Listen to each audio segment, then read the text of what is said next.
one of my good friends, Steve, who was in the School of Music, came back from Christmas break, quit partying, and he moved back into the dorms.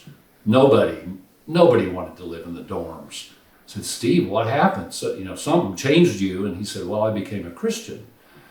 And so that, as we talked about that over the next few months, I realized that Jesus was really who he said he was. A few weeks later, I went to a sermon where the preacher was talking about the passage out of John 8, where he says,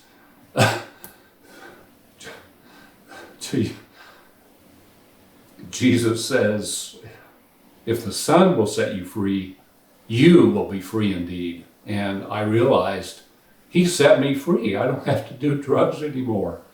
And I quit that day. That was so freeing. And so that's the kind of transformation that he did in my life. After some months of being a Christian, I started learning the idea of what an idol could be, where an idol would be something that's more important in your life than God.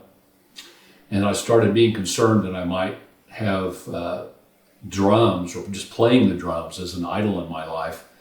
So I decided that I should quit playing until God led me back into it. And we started going out to Campus Corner there at OU to share the gospel with people. And while I was out there, I ran into a guy that I knew from junior high school, Jeff Bodkin. I hadn't seen him in years. And there he was. And I said, Jeff, what are you doing out here? And he said, well, I'm out here with the church sharing the gospel. I said, well, that's what I'm doing. And so we started talking, and he eventually invited me to his church.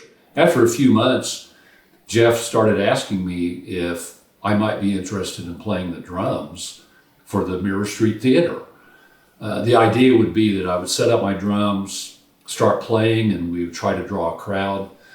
And I thought, well, I don't know if I should do that. Jeff knew that I had quit playing the drums by that time, and what it meant to me to play, but also that I did not want drums to be an idol. So he asked me if I might be interested in playing, knowing what it would entail. And I thought, well, this may be God's leading for me to start playing again.